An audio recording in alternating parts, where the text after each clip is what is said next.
Lors de l'une de ses dernières interviews avant sa mort, le R, octobre 2025. Jane Goodall s'est vue poser une question qui l'a prise au dépourvu. Sur son mari, celui dont elle avait divorcé en 1974.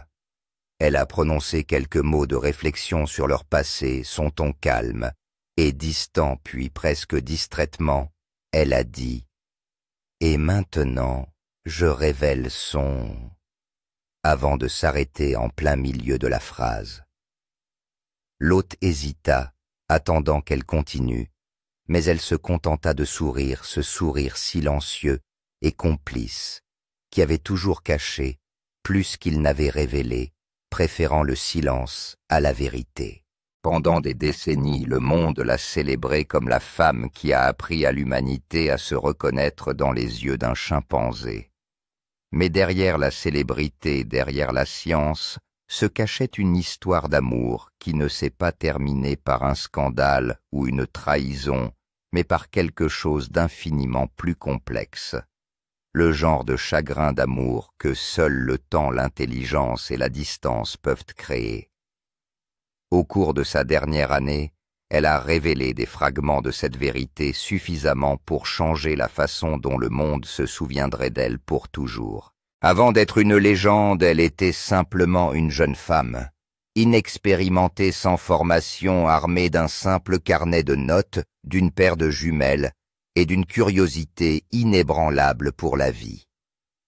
En 1960, elle est arrivée dans ce qui était alors le Tanganyika pour étudier les chimpanzés sauvages, à une époque où l'idée même semblait insensée à la plupart des scientifiques. En l'espace de quelques mois, elle allait changer non seulement ce que nous savions des primates, mais aussi ce que nous comprenions de l'être humain. La découverte par Goodall que les chimpanzés fabriquent et utilisent des outils a fait voler en éclats l'une des plus anciennes frontières de la science, à savoir la croyance que seuls les humains étaient capables d'inventer. Ces observations méticuleuses, patientes et profondément empathiques n'ont pas seulement transformé la primatologie, elles ont forcé l'humanité à se tourner vers l'intérieur, à se confronter à son propre reflet dans une autre espèce. Pourtant, ce qui a attiré le monde vers elle est allé au-delà des données. C'est son extraordinaire capacité à voir l'émotion, là où d'autres voient l'instinct, l'individualité, là où d'autres voient des animaux. Son travail dans le parc national de Gombe Stream est devenu le chapitre déterminant de sa vie, mais au cours de ses premières années, l'isolement était profond. Le paysage était brutal, la chaleur suffocante, et la communication avec le monde extérieur presque impossible. Les lettres mettaient des semaines à arriver. Le ravitaillement est rare. Chaque découverte dépendait de son endurance et de sa curiosité obstinée. Dans cette solitude, elle ne se contentait pas d'étudier les chimpanzés, elle construisait un pont entre la science et la compassion, entre l'intellect et l'empathie. Au fur et à mesure que sa réputation grandissait, le public était fasciné par sa vie privée. Pour des millions de personnes, elle est devenue l'image de la dévotion pure, une femme seule dans la nature, sans peur, patiente et inébranlable dans ses objectifs. Mais même les légendes ont leurs histoires invisibles. Lorsque le National Geographic a entendu parler de ces découvertes extraordinaires, il a décidé que son travail devait être porté à la connaissance du public. Ils ont envoyé un jeune photographe néerlandais, le baron Hugo van Lawick, pour documenter ses recherches, une décision qui allait changer à jamais le cours de sa vie. La rencontre de ces deux esprits, l'un derrière l'objectif, l'autre derrière le carnet de notes, a déclenché une connexion qui a brillé de mille feux dans la nature sauvage africaine. Pourtant, des décennies plus tard, Goodall avouera discrètement que les forces qui les ont rapprochés la passion, l'objectif et la quête incessante de sens sont aussi celles qui ont fini par les éloigner l'un de l'autre. En 1962, l'isolement tranquille de Jane Goodall à Gombe avait déjà commencé à éveiller l'imagination du monde entier. Mais l'attention n'est pas toujours bienveillante. Certains membres de l'establishment scientifique ont jugé ces observations non professionnelles ou trop sentimentales, arguant qu'une femme ne pouvait pas approcher la nature avec le détachement nécessaire. D'autres l'ont critiquée pour avoir donné des noms aux chimpanzés au lieu de chiffres. David Barbe, Grise, Flo Goliath, affirmant qu'elle avait laissé l'empathie contaminer la science. Mais pour le National Geographic, c'est précisément ce qui a rendu son travail révolutionnaire. Pour partager ses découvertes avec le monde, ils décident d'envoyer l'un de leurs jeunes photographes les plus prometteurs, le baron Hugo Van Lawick. Goodall a admis plus tard qu'elle avait d'abord résisté à l'idée. Ils voulaient faire un film, et ils voulaient de bonnes photos. Alors, ils ont envoyé Hugo Van Lawick. Se souvient-elle des années plus tard. Je ne voulais vraiment pas qu'il vienne. Je ne l'avais pas rencontré. Je voulais juste être là avec les chimpanzés, vous savez. Je ne voulais personne d'autre. J'avais peur qu'ils aient peur de lui et que tout mon travail soit réduit à néant. Et son hésitation n'était pas de l'arrogance, mais de la protection. Le monde qu'elle avait construit à Gombe était fragile, maintenu par la confiance et le silence. Elle craignait que l'intrusion de caméras ne le brise. Mais le destin, semble-t-il, avait d'autres projets. À l'arrivée de Van Lawick, son appréhension s'est dissipée presque instantanément. Goodall a trouvé en lui une âme sœur. Quelqu'un qui partageait sa révérence pour la nature, sa conviction que les animaux n'étaient pas des choses à étudier, mais des êtres à comprendre. Il aimait les animaux, a-t-elle déclaré un jour. Il voulait toujours être avec eux. Sa photographie allait au-delà de la maîtrise technique. Elle était pleine d'âme de tendresse et de respect pour le monde naturel. Ils ont commencé à travailler côte à côte. Van Lawick l'a photographiée sur le terrain, patiente pieds nus entourée de ses chimpanzés. Et grâce à son objectif, son travail a été validé par les cercles scientifiques qui avaient autrefois douté d'elle.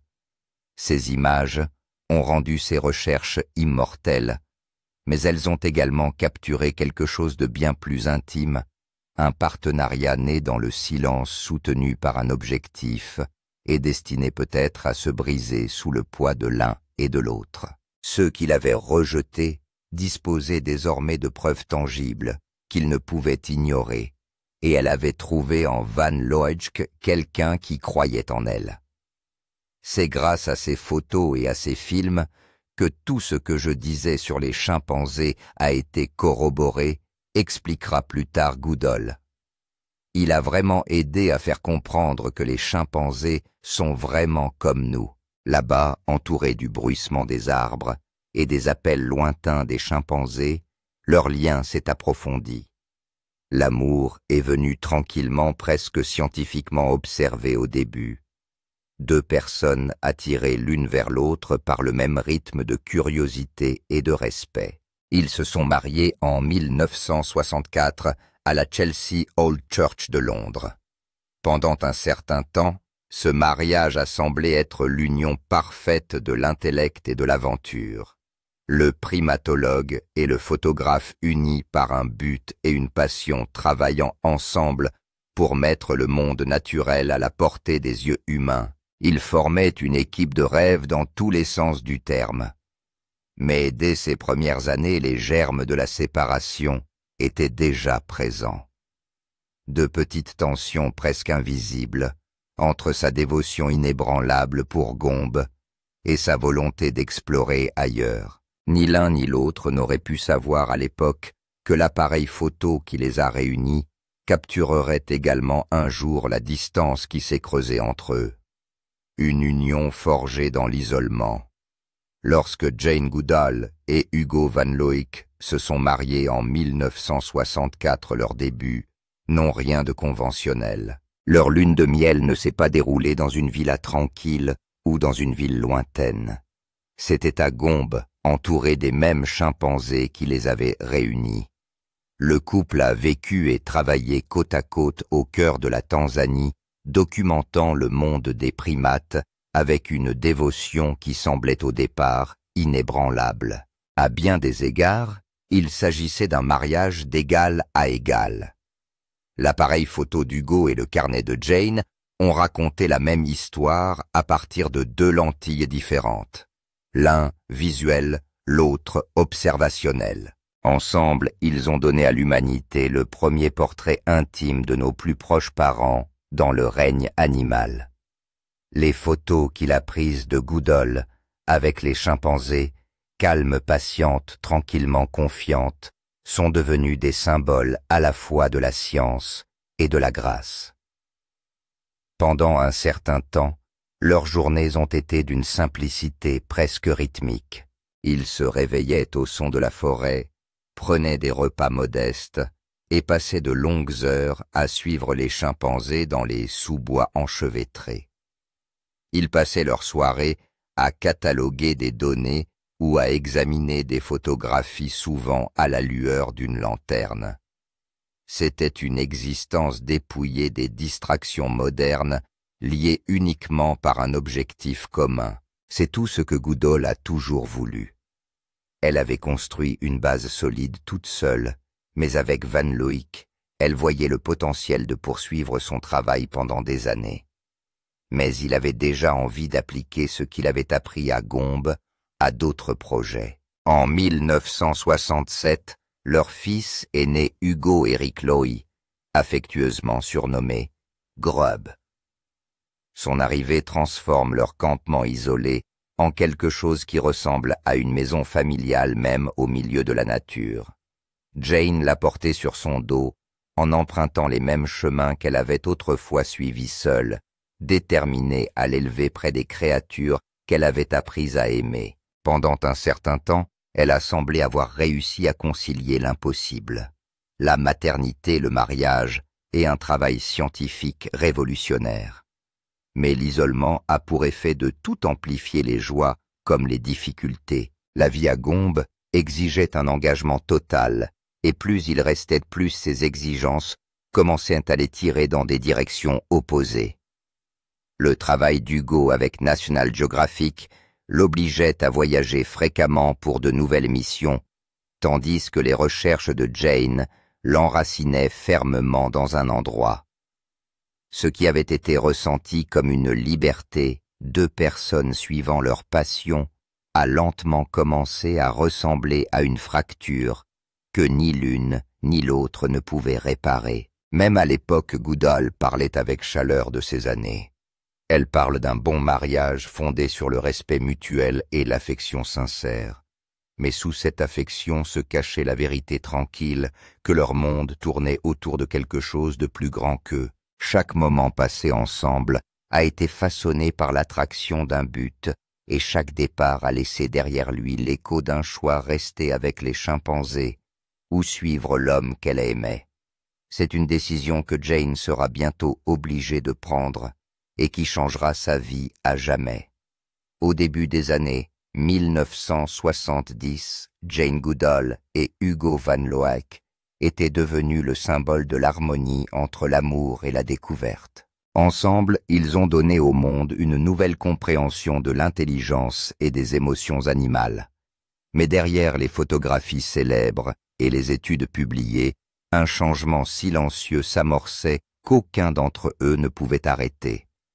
Le premier signe n'est pas venu de l'émotion, mais de l'économie. Lorsque le National Geographic a décidé de réorienter son financement, les missions d'Hugo à Gombe ont pris fin. Son rôle de photographe officiel du magazine est terminé, et avec lui disparaît le soutien financier et logistique qui lui avait permis de rester aux côtés de Jane. De nouvelles opportunités s'offrent à lui ailleurs, en filmant la faune sauvage à travers l'Afrique, en particulier dans le Serengeti. Pour un homme dont la passion était le mouvement, il était impossible de refuser. Jane, elle ne pouvait pas partir. Gombe n'était pas seulement un site de recherche, c'était devenu le centre de son existence. Elle a vu des générations de chimpanzés grandir, former des familles et mourir.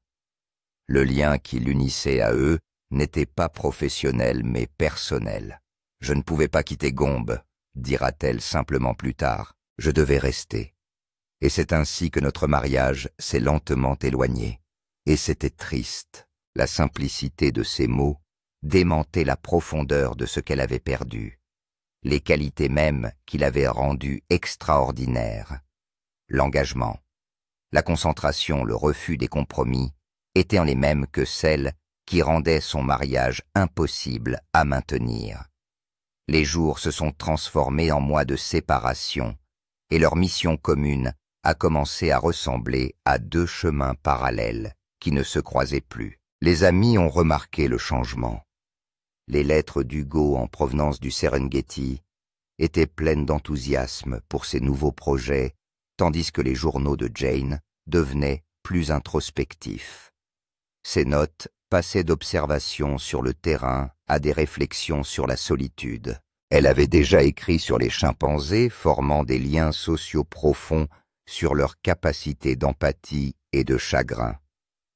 Aujourd'hui, elle vit sa propre version de cette vérité. Leur mariage avait été forgé dans la nature, et maintenant, la nature les réclamait à nouveau. Chacun attiré par son propre coin d'Afrique, chacun continuant à rechercher l'essence de la vie à travers une lentille différente. Pour Jane, la forêt était devenue à la fois son refuge et sa rivale, et lorsque les caméras ont cessé de tourner, elle a commencé à se poser une question qu'elle avait évitée pendant des années. Peut-on vraiment aimer à la fois une mission et un homme? La vérité non suggérée de leur séparation. Lorsque Jane Goodall et Hugo Van Loick divorcent officiellement en 1974, leur séparation est plus une formalité qu'une rupture. La distance entre eux faisait déjà partie du rythme de leur vie, des lettres échangées entre les camps de rares visites, à la fois tendres et temporaires. Pour les personnes extérieures, l'affaire semblait simple, un mariage défait par la logistique, mais pour ceux qui les connaissaient, et pour Goodall elle-même, c'était plus profond que cela. Son explication publique a été discrète. Il devait poursuivre sa carrière et il a obtenu de l'argent pour faire des films sur le Serengeti. Et je ne pouvais pas quitter Gombe, dit-elle. Cela semble simpliste, mais cela s'accompagne d'un sentiment de tristesse qui n'est pas dû à la rancœur, mais au fait qu'elle a dû choisir entre sa mission et son mari. Rester à Gombe signifiait préserver des décennies de recherche, protéger les chimpanzés qu'elle considérait comme sa famille et veiller à ce que l'œuvre de sa vie se poursuive. Mais cela signifiait aussi renoncer au type de partenariat que la plupart des gens recherchent toute leur vie. Dans l'une de ses interviews, Goodall a hésité avant de répondre à une question sur son premier mari. La pause en dit plus long que les mots. Lorsqu'elle a finalement pris la parole, elle a dit tranquillement « J'aurais vraiment aimé que notre mariage se poursuive car c'était un bon mariage. » La remarque n'était pas nostalgique, elle était factuelle, presque analytique. Jane pouvait disséquer les émotions avec la même précision qu'elle utilisait dans ses notes de terrain, reconnaissant l'amour à la fois comme une force et comme une variable. La vérité non dite est que sa relation avec Van Loick n'a pas échoué. Il était devenu incompatible avec la vie ordinaire. Pour Hugo, le Serengeti offrait de nouveaux horizons, de nouvelles histoires à saisir. Pour Jane, les chimpanzés étaient son univers. Elle ne pouvait pas les abandonner, pas après avoir réalisé à quel point leur survie était fragile. Chaque fois qu'elle les regardait dans les yeux, Elle y voyait des traces d'elle-même d'humanité. Dans son esprit, l'équité aurait été une sorte de trahison, quelque chose qu'elle ne pouvait pas vivre. Elle est donc restée, et il est parti. Pas d'amertume, pas de reproche. Juste deux personnes dont les vies ont été consumées par les passions mêmes qui les avaient autrefois liées. Aujourd'hui encore, les gens se demandent si les choses auraient pu être différentes, si elle aurait pu le suivre ou s'il aurait pu rester. Mais la vérité à laquelle Jane a fait allusion au cours de ces dernières années suggère quelque chose de plus profond. La véritable raison pour laquelle elle a divorcé de son mari n'était pas du tout une question de distance, c'était une question de destin. La vraie raison pour laquelle Jane Goodall a divorcé de son mari, pendant des années la fin du mariage de Jane Goodall et Hugo Van Lawick a fait l'objet de spéculations. Certains pensaient que la distance rendait l'amour impossible. D'autres pensent que la tension de la célébrité les a éloignés l'un de l'autre. Mais dans ses interviews ultérieures, Jane Goodall a donné une réponse à laquelle peu de gens s'attendaient, et c'est le genre de vérité qui ne fait pas facilement les gros titres parce qu'elle est trop crue, trop humaine. La véritable raison pour laquelle Jane Goodall a divorcé de son mari va vous surprendre. Non pas parce que c'était scandaleux, mais parce que c'était désintéressé. Elle n'a pas quitté Hugo pour une autre personne. Elle l'a quitté dans un but précis. J'expose son, a-t-elle déclaré avec désinvolture lors d'une interview. Pendant la pause qui a suivi, elle a semblé chercher les mots justes. Son dynamisme, conclut-elle. Il était tellement motivé. C'est ce qui m'a fait tomber amoureuse de lui en premier. Je n'avais jamais rencontré une autre personne qui savait avec autant de certitude ce qu'elle voulait faire de sa vie. Et pourtant, c'est cette certitude qui a détruit leur mariage. Car lorsque Hugo Van Lawick a compris qu'il devait quitter Gombe pour explorer le reste du continent, Jane a compris qu'elle ne pouvait ni le faire changer d'avis, ni changer le sien. Elle a donc choisi les chimpanzés, non pas pour remplacer les liens humains, mais pour les prolonger. Selon elle, les chimpanzés étaient comme nous, capables d'empathie, de chagrin et même de joie. Ces années à Gombe ont brouillé la frontière entre l'observation scientifique et la responsabilité morale. Elle ne considère plus ses recherches comme une carrière. C'était devenu son devoir. Pour Goodall, le devoir passe toujours avant tout. Lorsque National Geographic a cessé de sponsoriser les voyages d'Hugo à Gombe, il a été contraint de passer à autre chose. Mais pour Jane, Gombe n'était pas un projet qui pouvait s'arrêter lorsque le financement cessait. C'était le point d'ancrage de sa vie. Si Hugo n'était pas arrivé, l'histoire du chimpanzé aurait probablement pris fin, a-t-elle dit un jour. Mais ironiquement, c'est à cause de cette histoire que leur mariage n'a pas pu durer. Hugo voulait continuer à explorer. Jane voulait rester immobile, protégée, documentée, continuer. Ils avaient tous deux raison. Mais cette divergence a marqué la fin de ce qu'elle a appelé plus tard un bon mariage. Elle n'a pas nié qu'elle l'aimait. Elle n'a pas dissimulé sa douleur. Pourtant, lorsqu'elle en parle des décennies plus tard, il n'y a aucune trace de regret, seulement de l'acceptation. Nous avons fait ce qu'il fallait, dit-elle simplement. Nous étions en quelque sorte obligés de le faire. L'incroyable vérité est la suivante. Le plus grand acte d'amour de Jane Goodall n'a pas été de s'accrocher, c'était de se laisser aller. En choisissant sa mission plutôt que son mariage, elle a prouvé que parfois la plus vraie forme de dévouement est celle qui vous demande de rester derrière. L'amour, la perte est sa seconde chance. Après son divorce avec Hugo Van Lawick en 1974, Jane Goodall ne s'est pas retirée du monde. Elle s'y est enfoncée davantage. Sa renommée grandit, son travail se développe, et Gombe devient un symbole de ce que la persévérance d'une personne peut accomplir. Pourtant, au milieu de ce succès professionnel, il y avait une solitude silencieuse que même les chimpanzés ne pouvaient combler. Puis au début des années 1970, son chemin a croisé celui d'un homme dont la vie n'aurait pu être plus différente de celle d'Hugo. Derek Brissonson était le directeur des parcs nationaux de Tanzanie, un homme politique influent qui avait la réputation d'être dur, voire intimidant. Lorsque Goodall l'a rencontré pour la première fois, elle a admis qu'elle avait peur ayant entendu dire qu'il était méchant et antipathique. Mais lorsqu'ils se sont finalement assis ensemble, elle a vu tout autre chose. Un homme avec une vision qui comprenait l'importance de la protection de la nature.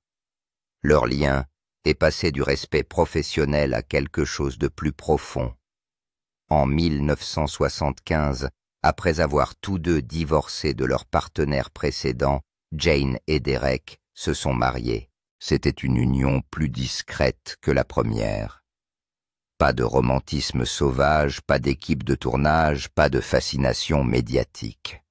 Au lieu de cela, il s'agissait d'un partenariat fondé sur la stabilité et un objectif commun. Derek a utilisé sa position politique pour obtenir ce à quoi Jane tenait le plus, la protection de Gombe. Il a mis en œuvre des politiques qui ont limité le tourisme dans la région, préservant ainsi son site de recherche de toute interférence et de toute exploitation. Mais cet amour n'était pas non plus destiné à durer. Cette fois, ce n'est pas la distance ou le travail qui a séparé Jane de son mari. C'était quelque chose d'inévitable. La maladie. Il a été atteint d'un horrible cancer. Dira-t-elle simplement plus tard. Ce fut la fin. Derek Brissonson est décédé en 1985 ans seulement après leur mariage. Pour Jane, ce fut un nouveau déchirement, mais aussi un rappel de l'imbrication de l'amour et de la perte dans sa vie. Lors d'entretiens ultérieurs, elle a déclaré que si elle n'avait pas épousé Derek, il n'y aurait pas de Gombe aujourd'hui. Et si elle n'avait pas rencontré Hugo, l'histoire des chimpanzés aurait probablement pris fin. Deux hommes, deux mariages, tous deux essentiels à l'œuvre de sa vie, mais représentant chacun quelque chose de différent. Hugo a été l'étincelle, celui qui l'a aidé à faire connaître au monde l'histoire des chimpanzés. Derek a été le bouclier, celui qui a protégé cette histoire pour qu'elle puisse continuer. Après sa mort, Jane ne s'est jamais remariée. « Je n'ai pas rencontré la bonne personne, je suppose, a-t-elle dit un jour. Ma vie était complète, je n'avais pas besoin d'un mari. » À ce moment-là, elle avait trouvé un autre type de compagnonnage, le lien durable entre le but et la paix. Ce qu'elle a perdu dans le mariage, elle l'a gagné en sens. Et bien qu'elle ait parlé avec affection des deux hommes, cela a toujours été clair. Son partenaire le plus fidèle pour la vie était Gombe lui-même, l'héritage d'une femme qui a choisi la nature. Lorsque Jane Goodall est décédée, le 1 octobre 2025, à l'âge de 91 ans, elle était en tournée de conférences aux États-Unis, toujours en voyage, toujours en train de partager son message, toujours en train d'exhorter les gens à protéger la planète. Même dans sa dernière année, elle est restée infatigable. Dans les interviews, elle parlait souvent de ses deux mariages, non pas comme des regrets, mais comme des éléments essentiels de son histoire. Il s'agissait, selon elle, de différentes sortes d'amour, chacune liée à la vie qu'elle avait choisie.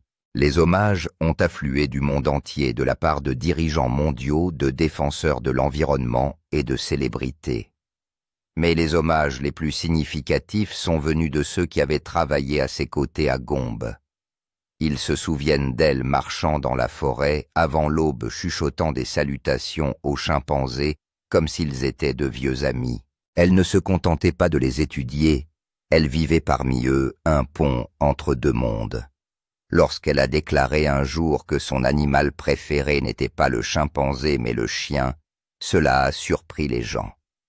Pourtant, ce petit aveu révélait quelque chose de profond. Pour elle, l'amour, qu'il s'agisse d'une personne, d'un animal ou d'une cause, est toujours une question de loyauté. Elle croyait qu'il fallait se montrer resté fidèle et protéger ce qui ne pouvait pas se protéger lui-même.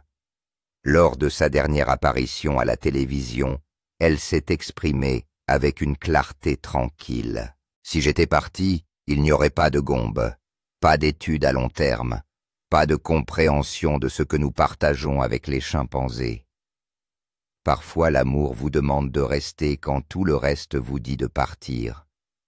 Sa vie a été définie par ce choix, le courage de suivre un objectif, même si cela signifie marcher seul. En fin de compte, l'histoire de Jane Goodall n'est pas celle du déchirement de la séparation, mais celle de l'extraordinaire beauté de la dévotion. Elle ne s'est pas contentée d'étudier la nature, elle en a fait partie. Pensez-vous que choisir un but plutôt que l'amour puisse être considéré comme un sacrifice? Qu'auriez-vous fait dans la situation de Jane? Faites-nous part de vos réflexions dans les commentaires. Merci d'avoir regardé cette vidéo. Nous vous donnons rendez-vous dans la prochaine vidéo.